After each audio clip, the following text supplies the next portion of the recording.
Mardi 15 octobre, bonjour à toutes et à tous, bienvenue sur Grand Littoral TV, votre chaîne d'information régionale. Voici le journal en images en 8 minutes, l'essentiel de l'actualité du jour près de chez vous. D'abord, vous le savez, vos prévisions météo avec encore quand même beaucoup de grisailles et de nuages. Aujourd'hui, des perturbations qui vont s'enchaîner, n'offrant que de rares éclaircies et laissant même quelques averses localisées possibles. Cet après-midi, le vent lui va quand même s'estomper et les températures seront un peu plus fraîches, 15 degrés à Calais ou à Boulogne, 16 degrés à Dunkerque et à Saint-Omer. Les prévisions météo complètes bien sûr après ce journal. À la une, sur le littoral, d'abord une première image pour évoquer la suite du feuilleton de la liquidation judiciaire des entreprises de dentelle à Calais. 3 semaines après la décision du tribunal de commerce de Boulogne, les salariés de Desailles n'ont touché qu'une partie de leur salaire de septembre, qui plus est avec quelques jours de retard.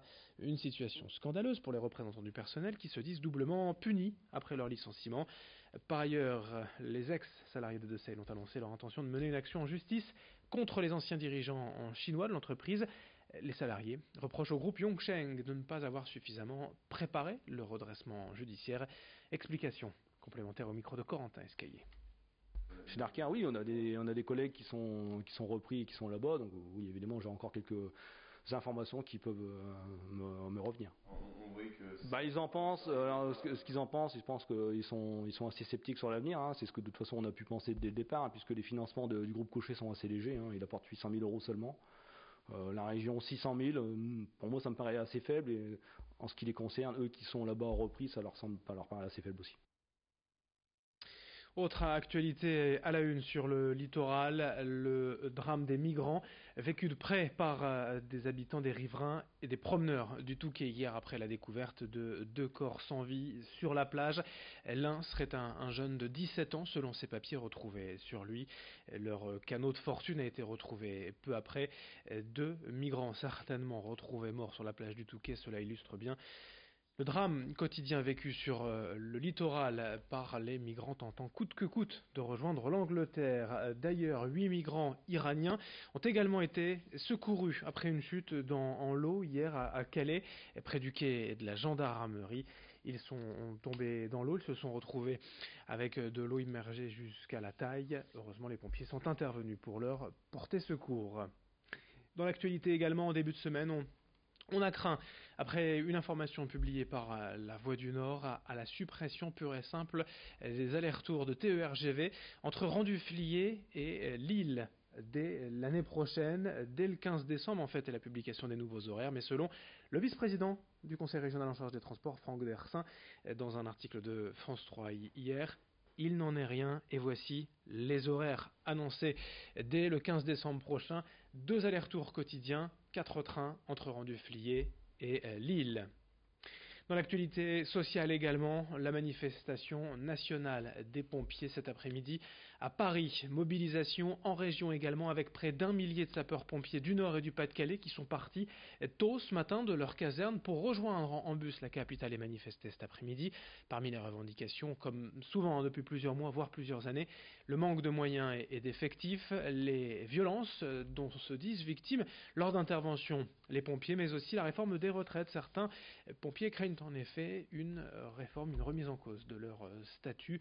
Écoutez ainsi ce responsable syndical. Ce matin, il était en direct sur notre antenne au micro de Vincent en Vieillard, les revendications des pompiers qui manifestent cet après-midi à Paris.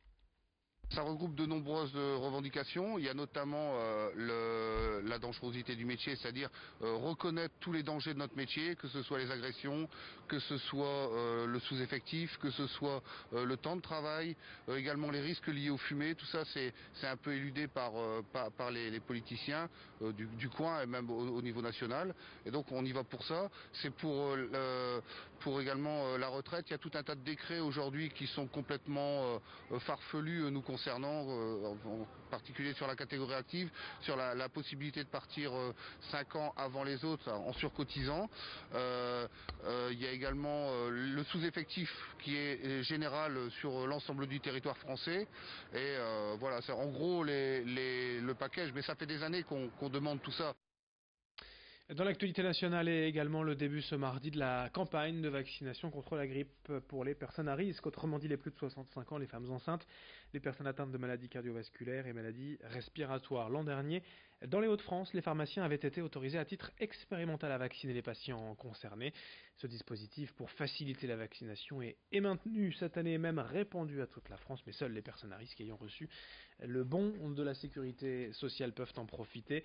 L'effet est positif selon cette pharmacienne en région, au micro de Thierry Joudefer. Ça revalorise la profession, ça permet aux professionnels de santé d'être mieux en contact et de mieux suivre la santé, on va dire, le suivi vaccinal de ces patients. D'autre part, c'est une nouvelle mission qu'on a reçue de la sécurité sociale qui nous permettra de désengorger les cabinets de médecins. Donc au final, il n'y a que du positif pour la population, pour le pharmacien, pour le médecin. Et puis on termine en vous proposant d'aller découvrir ensemble le vin de Saint-Omer, non pas la bière, mais le vin, oui. Depuis 3 ans, 70 pieds de vigne poussent à Saint-Omer, 40 à la Motte Castrale, 30 dans les serres municipales. Alors certes, ce n'est peut-être pas la productivité, ni même la qualité certainement des vins du sud du pays, mais ce petit vin local a au moins le mérite d'exister et de montrer qu'il est possible de cultiver la vigne par chez nous. En outre, puisque le vin du Nord-Pas-de-Calais n'est pour l'instant pas autorisé à la vente, ses bénéfices profitent à des associations. Explication recueillie par Morgane Reylan. La première année, on a laissé pousser les pieds de vigne. À partir de la deuxième ou troisième année, on a eu quelques kilos. Et cette année, vraiment, la production de ces vignes, ça a permis à peu près d'avoir entre 50 et 60 bouteilles de vin, ce qui est déjà pas mal par rapport au nombre de pieds de vigne qu'on a. Nous, on a tout appris sur le tas. Heureusement que M. Caluga est avec nous, d'une part pour nous procurer d'abord les ceps de vigne, d'autre part, mais aussi poursuivre toute cette... toute la fabrication du vin. Nous étions complètement novices. Il faut savoir qu'on n'est pas non plus dans une région viticole, loin de là, et tout est à apprendre, quoi. Mais bon, c'est une expérience qui est quand même, je dirais, non seulement bénéfique, mais aussi très agréable à faire, quoi.